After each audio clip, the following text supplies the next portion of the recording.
ప్రకాశం stadium అంతా కూడా కాకిమయం అయిపోయింది. ఒక దిక్కు పోలీసులు, ఒక దిక్కు ఆటో అన్నలు. సో ఈ ప్రోగ్రామ్ని ఇంత బాగా ఆర్గనైజ్ చేసిన మన కొత్తగూడెం డిఎస్పీ గారికి, అదేవిధంగా వాళ్ళ టీం ట్రాఫిక్ ఎస్ఐ గారు, స్థానిక ఇన్స్పెక్టర్స్, అదేవిధంగా మా ఎస్పీ2 ఇన్స్పెక్టర్ అందరికీ కూడా పేరు పేరున ధన్యవాదాలు. సో మనము జాతీయ రోడ్డు భద్రతా మాసోత్సవాల్లో భాగంగా ఈరోజు ఈ ప్రోగ్రామ్ని కండక్ట్ చేయడం జరుగుతుంది. అందరూ కూడా అన్నట్టు నార్మల్గా ఏదో ఫోటో తీసి పెట్టడం కాకుండా ఈసారి ఏదైనా ప్రోగ్రామ్ చేస్తే గట్టిగా మీకు కూడా లైక్ మనసులోకి వెళ్ళేలాగా చేయాలని ఆలోచించుండే.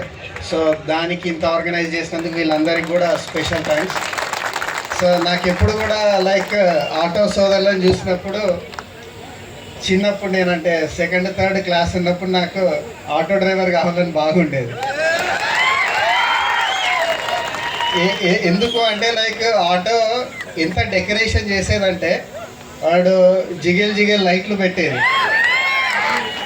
అసలు దాంట్లో పాటలు, ఆ డెక్ సిస్టమ్ పెడితే ఏ సినిమా థియేటర్ కూడా పనికిరాదు, అటువంటి డెక్ సిస్టమ్ ఉండేది. సో అవన్నీ చూసినప్పుడు నాకు చిన్నప్పుడు ఆటో డ్రైవర్ కావాలనేది చాలా ఉండేది. దాని తర్వాత కూడా మేము స్కూల్కి కూడా, నేను పుట్టింది పెరిగింది చదివింది అంతా కూడా వరంగల్లో కూడా నేను స్కూల్కి కూడా లైక్ 5th 6th క్లాస్ వరకు కూడా నేను ఆటోలోనే వెళ్ళేది. మాకు ఆటో అంకుల్ నాకు ఇప్పటికి గుర్తు, రమేష్ అని పేరు. అతను మా ఫ్యామిలీలో ఒక భాగం లాగానే ఉండేది అప్పుడు చిన్నప్పుడు. సో ఇంటికి వచ్చి మమ్మల్ని తీసుకెళ్ళడం లాంటివి, అతనే బ్యాగ్స్ మోసేది. ఎట్లా అంటే లైక్ ఇంట్లో ఒక మేనమామ అయితే ఎంత మారం చేస్తామో అట్లా అంకుల్ పైన మారం చేసేది. సండే వచ్చిందంటే అంకుల్ని బతకనియకపోయేది. ఎటన్నా సినిమా కన్నా తీసుకుపోవాలి, లేకపోతే ఏదైనా పార్క్ కన్నా తీసుకుపోవాలి. మా అమ్మ నాన్నలు కూడా ఆ అంకుల్ మీద వదిలేసేది. సో నాకు ఇప్పటికి గుర్తు, మేము చిన్నప్పుడు ఇందిరా సినిమా అయితే మా ఆటో అంకుల్ తోటే చూస్తాం. సో అట్లా నాకు ఆటో ఇప్పటికి కూడా మేము టచ్లో ఉన్నాము. సో అందుకే నాకు అనిపిస్తుంది like we were very close అని. సో అపార్ట్ ఫ్రమ్ దట్, ఇంతకుముందు డిఎస్పీ గారు కూడా అన్నట్టు ఒక్కటి మనం ఆలోచించాల్సింది ఏంటంటే, మనం ఎందుకు ఇంత అంటే ప్రోగ్రాము ఆర్గనైజ్ చేసి చెప్తే కానీ తెలుసుకునే స్టేజ్లో లేమా అనేది ఒక క్వశ్చన్. మనం ఇంత అవగాహన ఉన్నది, మనకు సమాజంలో ఏం జరుగుతుందని తెలుసు, రోజుకి ఎన్ని యాక్సిడెంట్లు అవుతున్నాయని తెలుసు. ఇంతకుముందు డిఎస్పీ గారు అన్నట్టు కూడా గంటకు 19 మంది చనిపోతారు. మనం ఏదో క్యాన్సరో, ఎయిడ్సో, లేకపోతే న్యాచురల్ డిజాస్టర్స్ వల్ల చనిపోతారు అనుకుంటారు, కానీ అన్నిటికంటే కూడా ఎక్కువ చనిపోవడం జరిగేది రోడ్ యాక్సిడెంట్స్ వల్లనే. ఇవన్నీ తెలిసినాక కూడా మనలో ఒక చిన్న నిర్లక్ష్యం, అది మీరు కావచ్చు, నేను కావచ్చు. నేను కూడా ఎప్పుడన్నా వరంగల్ వెళ్ళినప్పుడు ఏమైనా 2 వీలర్ మీరు వెళ్ళాలంటే, ఇప్పుడు పోలీస్ డిపార్ట్మెంట్ ఉన్నా కాబట్టి ఖచ్చితంగా హెల్మెట్ పెట్టుకుంటాను. అంతకుముందు స్టూడెంట్గా ఉన్నప్పుడు పెట్టుకోవాలంటే కొంచెం అరే నామూషి అనిపించేది, ఎందుకు పెట్టుకోవాలి అది అని. నాకు అప్పుడు ఆ సీరియస్నెస్ తెలియలేదు.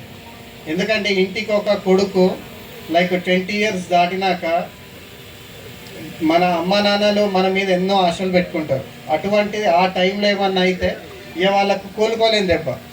సో అటువంటిది చూసి అన్నీ వచ్చినాక, నాకు ఇప్పుడు డిపార్ట్మెంట్లోకి వచ్చినాక అసలు దీని విలువ ఏందనేది అర్థమవుతుంది.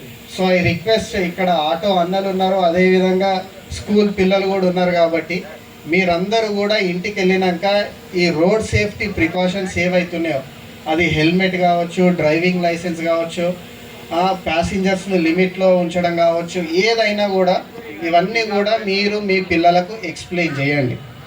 అండ్ ఇంకొకటి, సరే ఈ రోడ్డు భద్రత ఇవన్నీ పక్క పెడితే కూడా ఆటో డ్రైవర్స్ రిలేటెడ్ మాట్లాడాలంటే, అంటే మీ లైఫ్ చాలా కష్టమైంది.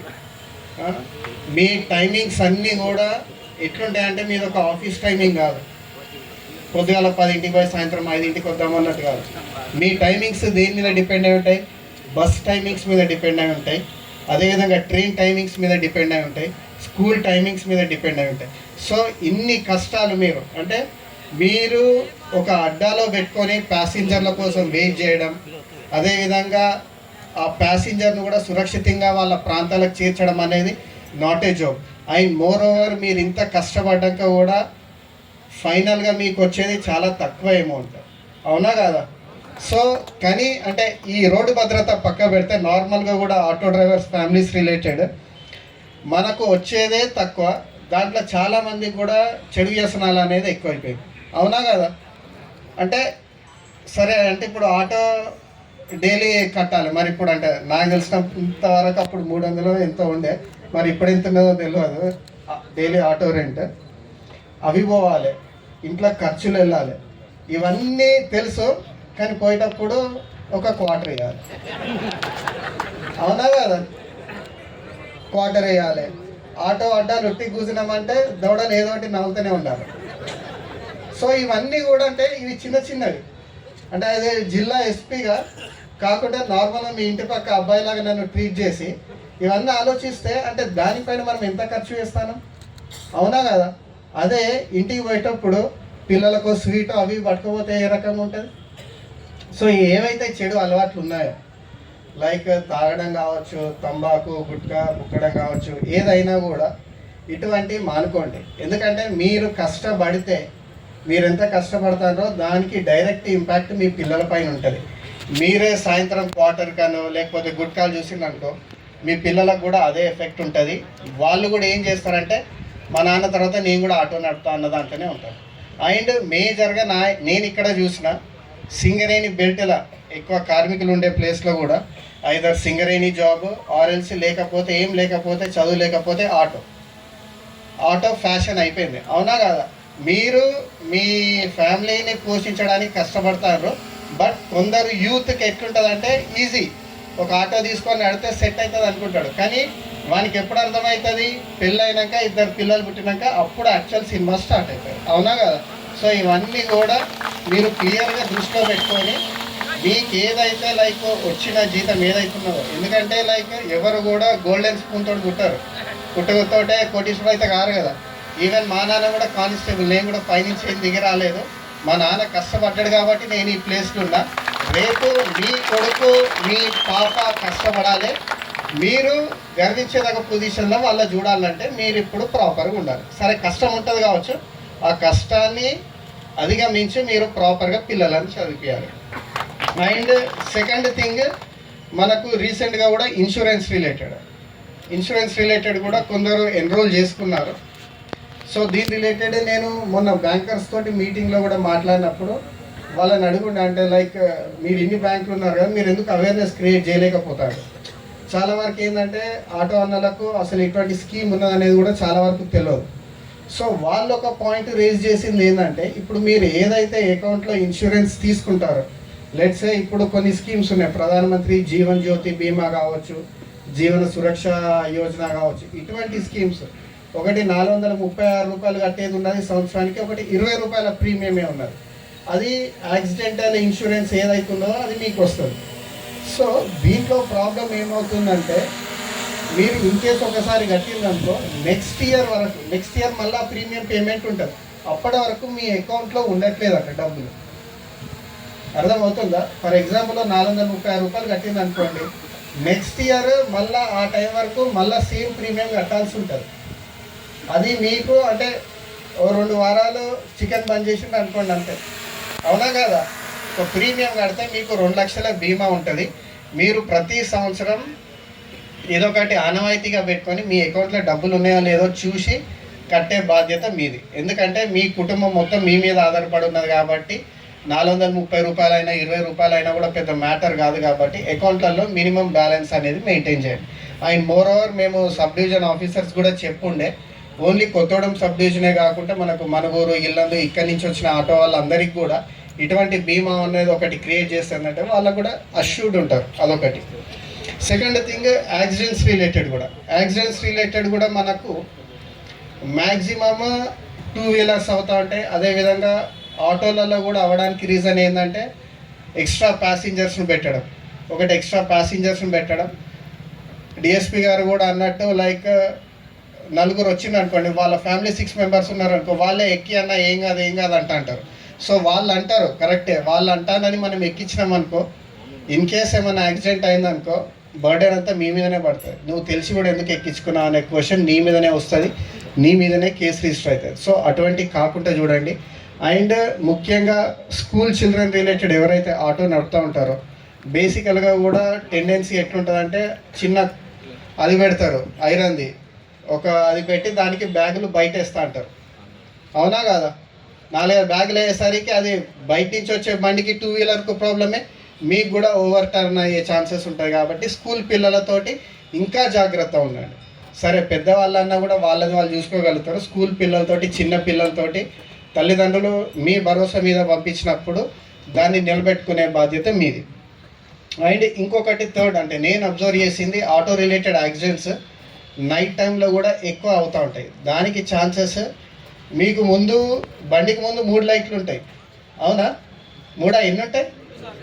2 ఉంటాయి. ఆ 2 ఉంటాయి, అవి 2 పనిచేయి. నేనైతే పనిచేయగానైతే నేను ఎప్పుడు చూడలేదు, కొత్త ఆటోలకు ఉంటాయి కావచ్చు, కానీ మధ్యలో ఒకటే ఉంటుంది గుండ్రంగా లైట్, అదే పనిచేస్తుంది, అవునా? సో దూరం నుంచి నేను చూసింది అనుకో, నేను ఏమనుకుంటా అదేదో 2 వీలర్ అనుకుంటా.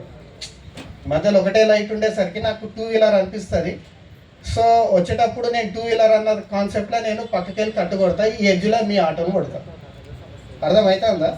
సో అటువంటి మీకు 2 లైట్లు పనిచేసేటట్టు చూడండి. ఇన్ కేస్ అది కాకపోతే అట్లీస్ట్ రేడియం స్టిక్కరింగ్ అయినా ముందు వెనక వేసుకునే బాధ్యత మీది. మ్యాక్సిమం యాక్సిడెంట్లు అదే రకంగా అవుతాయి.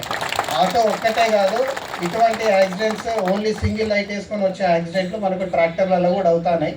మేము మ్యాక్సిమం మాకు తోచినంత ఈ రేడియం స్టిక్కర్లు అవి వేయిస్తున్నాం, మీరు కూడా బాధ్యతగా తీసుకొని వేయించే బాధ్యత మీది. సో ఇప్పటివరకు చెప్పింది ఏంటిది, ఒకటి ఇన్సూరెన్స్ రిలేటెడ్, ఒకటి ప్యాసింజర్స్ రిలేటెడ్, అదేవిధంగా ఏదైతే మీరు మీ జీవన శైలి ఏదైతుందో అది కొంచెం మార్చుకొని చెడు వ్యసనాలు పక్కన పెట్టి ప్రాపర్గా ఉండి రేపు మీ పిల్లలు కూడా మంచి భవిష్యత్తు తీసుకొచ్చే బాధ్యత మీది. అండ్ ఇంకొకటి యాజ్ ఏ జిల్లా ఎస్పీగా ఇప్పుడు ఏదైతే ఈ నెంబరింగ్ సిస్టమ్ ఉందో చాలా వరకు ఇప్పుడు ఆటో అన్నాలు కూడా చెప్పుండే, లైక్ బయట నుంచి ఎవరు వచ్చినా కూడా ఐడెంటిఫై చేయవచ్చు. అదేవిధంగా ఏదైనా ఇష్యూస్ క్రైమ్స్ అయినా కూడా మీ మీద అలిగేషన్స్ రాకుండా ఈజీగా ట్రేస్ అవ్వడానికి కూడా స్కోప్ ఉంటుంది. సో ఐ రిక్వెస్ట్ అందరూ కూడా ఈ స్టిక్కర్స్ అనేది పేస్ట్ చేసుకొని అది మెయింటైన్ చేసేటట్టు చూడండి, ఓకే? అండ్ ఇంకొకటి, మీరు ఆటోలు ఎవరికన్నా రెంట్ బేసిస్లో ఇచ్చేటప్పుడైనా లేకపోతే మీరు ఎవరికైనా ఇచ్చేటప్పుడైనా నార్మల్గానైనా ఇచ్చేటప్పుడు వాళ్ళకు లైసెన్స్ ఉందా లేదా, వాళ్ళు అసలు మేజర్లా కాదా అనేది ఒక్కసారి మీరు ఆలోచించండి, అర్థమవుతుందా? సో అదొక్కటి ఆలోచించి చెయ్యండి. అండ్ ఇంకొకటి, డిఎస్పి గారు కూడా అన్నట్టు నేను కూడా ఆల్మోస్ట్ సరే ఎస్పీగా నాకు 1 సంవత్సరం అయింది కావచ్చు, కానీ నేను ఏఎస్పీగా ఇదే జిల్లాలో తిరిగిన కాబట్టి ఆటో రిలేటెడ్ అయితే నేనైతే ఎప్పుడు కూడా కేసెస్ చూడలేదు. అండ్ ఇన్ఫ్యాక్ట్ ఏమైనా ఇష్యూస్ అయినా కూడా వాళ్ళంతటా వాళ్ళే వచ్చి గోల్డ్ అయినా డబ్బులైనా ఇచ్చిన దాఖలాలే ఉన్నాయి, కానీ ఆటో వాళ్ళ మీదనైతే కేసులు అయితే ఎప్పుడు చూడలేదు. అంత మంచి పేరు మనం కొత్తగూడెం జిల్లా ఆటో సోదరులకు ఉన్నది కాబట్టి దాన్ని నిలబెట్టుకుందాం. అంతేకాకుండా మీకు మా డిపార్ట్మెంట్ నుంచి ఏ సహాయ సహకారాలు కావాలన్నా కూడా సరే, ఇది ఒక్కటి కాదు, ఇది ఒక్క ప్రోగ్రామ్ తోటి అయిపోలేదు. ఇన్ కేసు పిల్లల చదువు రిలేటెడ్ అయినా నా వంతు ఏమైనా చేయగలిగితే నేను డెఫినెట్లీ కాలేజ్ వాళ్ళతో మాట్లాడడం కావచ్చు, ఆరెల్స్ ఏదైనా మోటివేషన్ మాట్లాడితే మీ బాబో పాపో మారుతారు అది ఇది అనుకుంటే definitely I'm ready with you. So ఫైనల్గా ఈ ప్రోగ్రామ్ని ఇంత బాగా ఆర్గనైజ్ చేసిన కొత్తగూడెం డిఎస్పీ గారికి, ట్రాఫిక్ ఎస్ఐ గారికి పేరు పేరున ధన్యవాదాలు తెలియజేసుకుంటూ సెలవు తీసుకుంటాం. Thank you.